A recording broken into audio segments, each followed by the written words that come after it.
Can gut problems like IBS or irritable bowel syndrome turn into Crohn's disease or ulcerative colitis? Simply put, yes they can. And maybe you've already felt it happening in your body. It started with something small, but the symptoms just kept getting worse. In this video, I will explain why this happens and what you can do to stop your gut issues from turning into something more serious. My name is Jeroen Duc, founder of Crohn Proof, a company I built from my own experience with Crohn's disease. Together with a team of orthomolecular therapists and nutrition specialists, we teach people like you what causes your symptoms and what you can do to heal. Everything I share comes from my own journey with Crohn's and from my work as an orthomolecular therapist helping people with IBD. What you do with this info is your choice.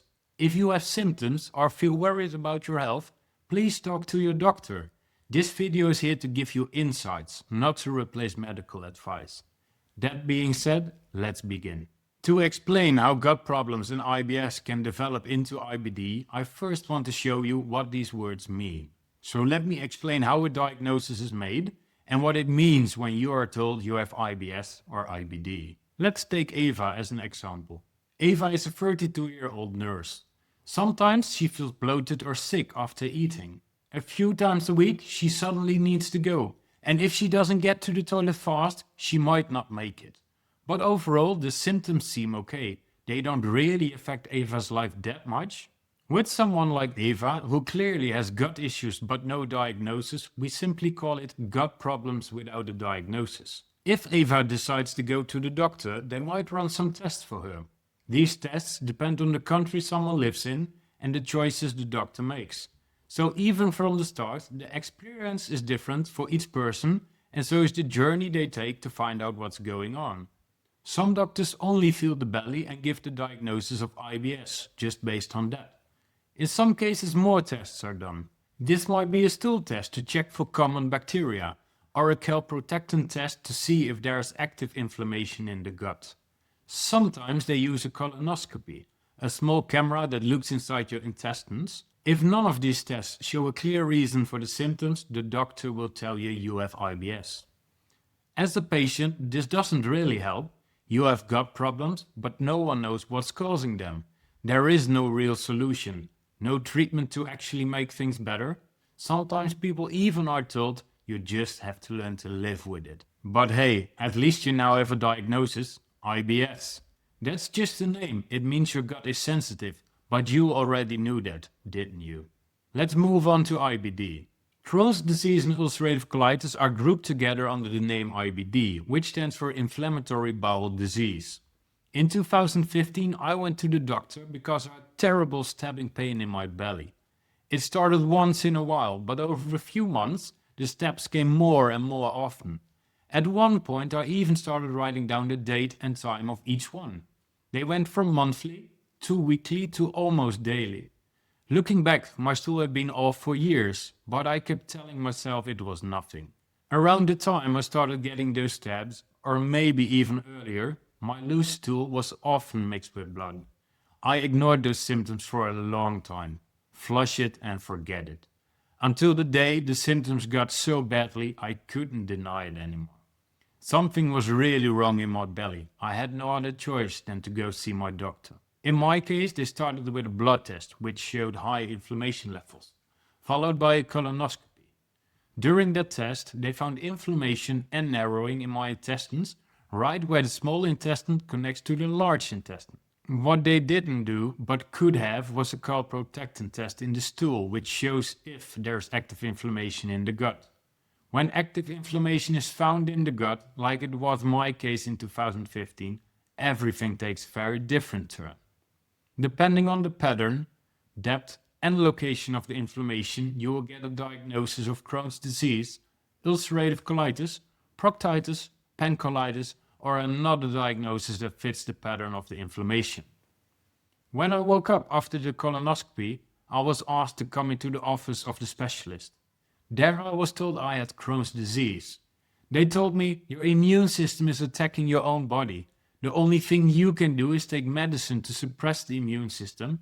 There is a chance you will need surgery in the future to remove the damaged and inflamed part of your intestines, and Oh yeah, food has no effect on the inflammation or the disease.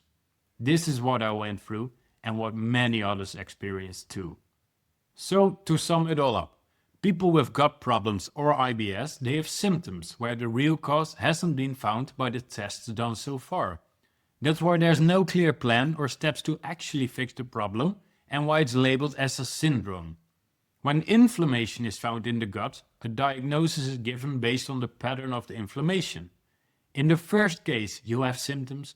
In the second, they say you have an autoimmune disease and that you're chronically ill.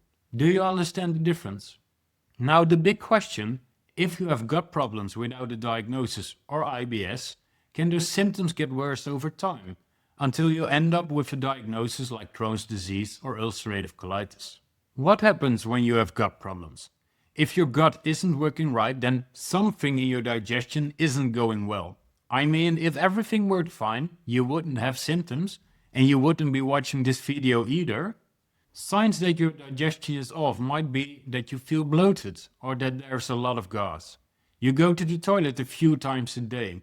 Your poop is loose or more like diarrhea. Sometimes you have to find the toilet within seconds to make it in time. Or maybe it's the other way around. You can't poop for days and it only works if you take something to get it going. So where do gut problems come from? Every process in your body needs specific nutrients to work the right way. If you don't have enough of the nutrients needed for digestion, your gut can get out of balance and your body can't break down the food as it should. You might be eating foods that your body reacts to without you knowing. Common examples are gluten found in wheat or products made of cow's milk. Also, too many processed foods and foods with added 6 to 1 or E6 to 1 can cause trouble. Stress is another reason for gut problems because it slows down digestion. And a very common cause is a disrupted microbiome, also known as gut flora. That's the mix of millions of bacteria that live in your gut. But with stress, antibiotics or a poor diet, this ecosystem can change and that can lead to both constipation or diarrhea. Now this is just a short list of things that can cause gut problems. There are many details that play a role in causing gut issues and also in healing them. So where does it go wrong? If your digestion isn't working well, your body can't break down your food properly, which means you don't get all the nutrients from the food you eat. And now you might wonder, why is that important? Every process in your body, whether you're breathing, walking, or watching this video, they all need vitamins, minerals, and healthy fats to work. A simple example, when you have muscle cramps, people often say, take magnesium. That's because magnesium helps your muscles relax. And just like magnesium is important for your muscles, specific nutrients are needed for your digestion, your immune system, your energy, and every other process happening in your body right now. You can compare nutrients in your body to money for us humans. The more you have, the easier life gets. Or the other way around, when you don't have enough, life gets harder. Because if your body is low on nutrients, it can't work properly. Back to the gut problems. If your digestion is off, your body won't absorb nutrients well. At first you won't notice because your body uses nutrients it has stored. But once those run out, problems begin. Because now your body needs to operate on a budget. It starts by cutting back on systems that aren't that important. You might notice your hair gets dry and thin, your skin feels rough, or your nails break easily. If the shortage gets worse, your body has to save even more. So here's the thing, if you don't have enough nutrients to keep your immune system strong, then it will be forced to switch. It stops protecting your body with quiet, smart special forces and turns on the backup system instead. That backup system uses different immune cells. Instead of working with precision, they go in with the big weapons. This emergency mode only cares about one thing, keeping the situation under control with whatever tools are left. The big problem with this backup system is that it uses inflammation, causing more damage and is more likely to create food intolerances. That means that your immune system starts to see normal foods as dangerous and that your body starts to react to foods you used to handle just fine. If you want to learn more about food intolerances, how they happen and how to find out if you have one, then make sure you watch this video. You will find the link at the end of this one. When your immune system switches to backup mode, that's when the real trouble begins. Gut issues and bad digestion are annoying. You sometimes let one go. You sit on the toilet more often, or not at all. But if that is all it is, you probably manage. When your hair gets thin and your skin looks dry, that already starts to feel worse because now it affects how you look. But what if things suddenly go downhill and fast? You find yourself on the toilet more and more often. Maybe you'll even notice blood in your poop. Or you start getting other symptoms like sharp pains in your belly. And as the weeks go by, these complaints get worse. They show up more often and hit harder, until one day the pain gets so bad you're curled up in bed, holding your belly, just hoping it stops. If you get tested now, chances are high that they will find inflammation in your gut. And if that's the case, you will get a diagnosis that changes everything. That's exactly what happened to me. The doctor only did one colonoscopy, and based on that one test, that one moment in time, I was told I had a chronic, incurable disease. That the only thing I could do was to take medication to suppress my immune system and manage the symptoms. What's really shocking is that the only thing actually proven is that there's inflammation in your gut at the time of the test. And even though so many things could play a role, the only solution offered is medication. They don't check if you have enough vitamin D, which is needed to help your immune system switch back from emergency mode to the normal mode. This is the key to making your immune system less inflammatory. And they don't look at your diet, whether you mostly eat packaged foods and easy meals, or if you choose real, natural foods.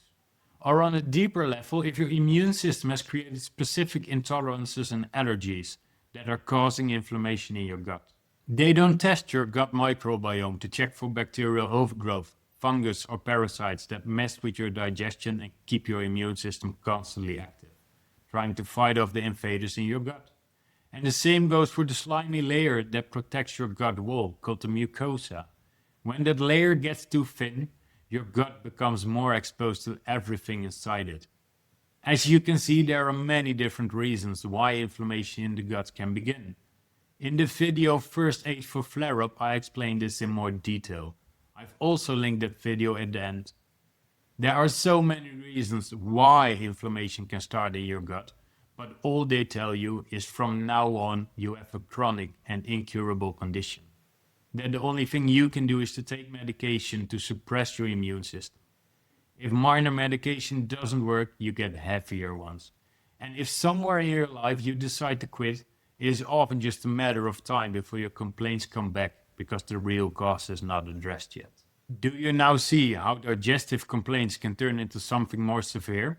When the immune system is overworked and the only response it has left is to protect you with the backup system. This is the exact reason why gut problems without a diagnosis or IBS can turn into something like Crohn's disease or ulcerative colitis. The fact that there's inflammation in your gut, that's not the real issue. It's a symptom. That's just your body responding to something. Just like when you get a little infected spot on your hand. The real problem starts when a doctor, someone we are taught to trust, someone with authority and status, looks you in the eye and says you're chronically and incurable sick. In that moment, something shifts. You stop believing in your own body and you start believing in their words. You hand over your power and think this is my future now. There's nothing I can do. But that is not true. These symptoms didn't come out of nowhere. They showed up for a reason. Your body knows how to heal. It just needs the right support and someone to show you how. That's exactly why I make these videos and why we do what we do. To teach people like you what's really causing your symptoms and what you can do to fix them. If you want to know what you can do to feel better and you'd like our guidance, you will find all the info on our website. The link is under this video. It's important that you realize that the test you had done didn't show a clear cause for your symptoms. That doesn't mean it's incurable. It means that regular medicine hasn't found the answer yet. That there is no medicine that fixes the root of the problem doesn't mean you can't prevent or heal chronic inflammation. Like I showed you, if you tick enough negative boxes, then your health derails. And the other way around, if you address all of them, you can restore your health. But that solution is not found in one pill or injection. Now you're probably wondering, how do you prevent this downward spiral? Or if you're already in it, how do you get out? Let's compare your body to two houses. Your food and your lifestyle shape your body, just like bricks and materials shape a house. Every choice you make adds to the structure. You're either building a weak foundation or a strong one. Now imagine a storm is coming, a storm in your health. Sickness, pain, and inflammation are on the way. Which house would you rather be in? Which one would keep you safe?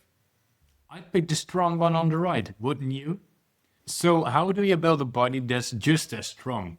One that can handle the storm. Preventing symptoms and healing them starts with the choices you make every single day. What you eat, how you live, and how you take care of your body. It starts with the obvious culprits, the things you already know aren't doing your body any good, like drugs, alcohol or smoking. But also the square-shaped foods that are made in a factory and have nothing to do with the food that nature gives us. You might like the comfy foods that are ready in an instant, but that is not what your body needs to work properly. The same goes for sugary stuff like candy and soda, but also lots of bread, pasta and other high-carb foods that mess with your blood sugar.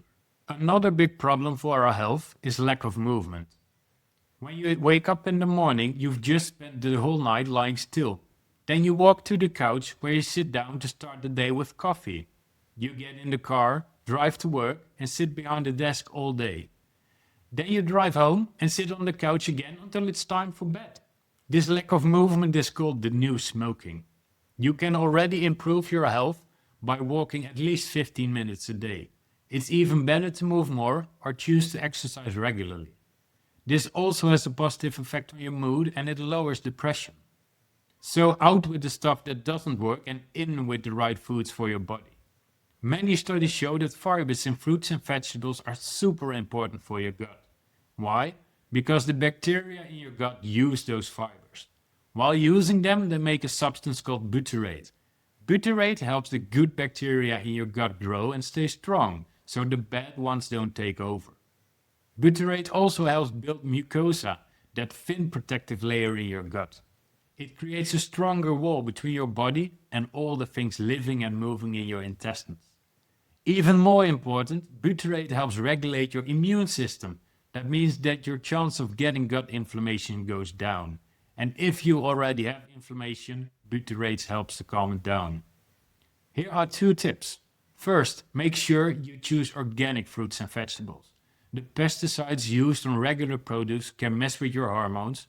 They make your body more sensitive to inflammation and it disrupts your gut bacteria.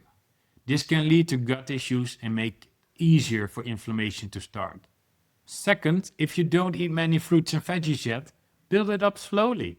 The bacteria in your gut eat what you eat. So if you change your food, they need time to adjust. Start slow so the right bacteria can grow with you. And cook or steam your veggies first. This makes them easier for your body to handle and for your gut bacteria to digest. Make sure you get enough vitamin D besides good food. You need enough vitamin D for your immune system. It literally helps your immune system calm down and it lowers inflammation.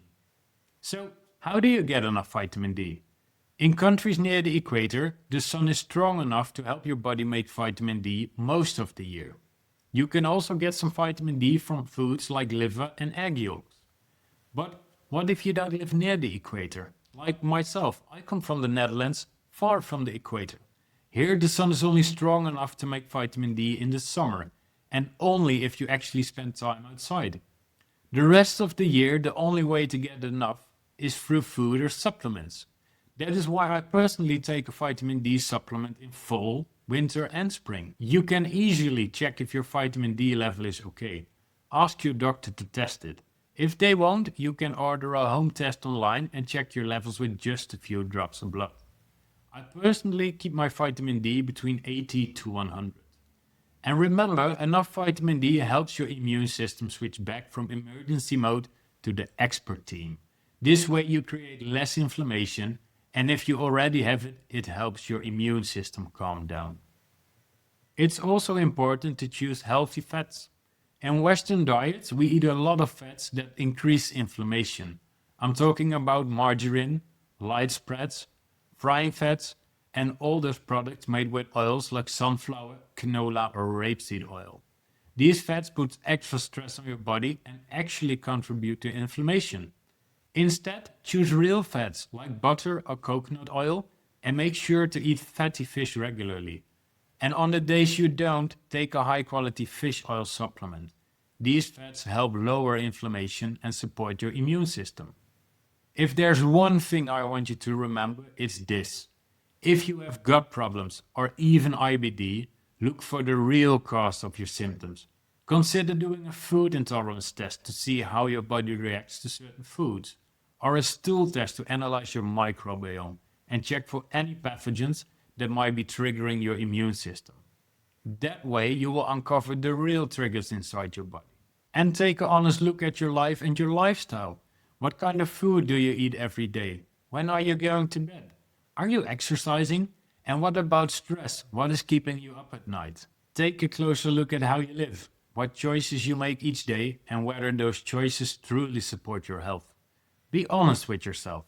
Are you helping your body heal, or are you just getting through the day? With every choice you make, ask yourself, will this make my life better? That is what I ask myself. If I do this today, will Jeroen in 3 years from now have a better life because of it? Or will this choice make his life harder?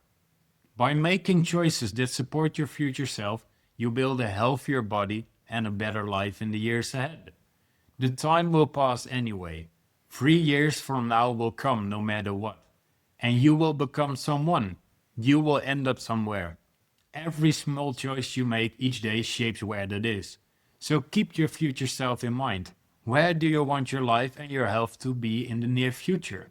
That question makes it easier to choose what really matters. We have come to the end of this video. If you know someone who could benefit from this information, please send it to them. Together we can spread this knowledge and help more people take back their health. If you want our guidance to restore your health, or if you're interested in any of the lab tests, you will find more information on our website. And as promised, here's the video about food intolerances and the one that explains what's really going on in your gut during a flare-up. If you have any questions, drop them in the comments. I will be answering them in an upcoming video. That's it for today, my kings and queens. I wish you all the best. Let's get your shit together.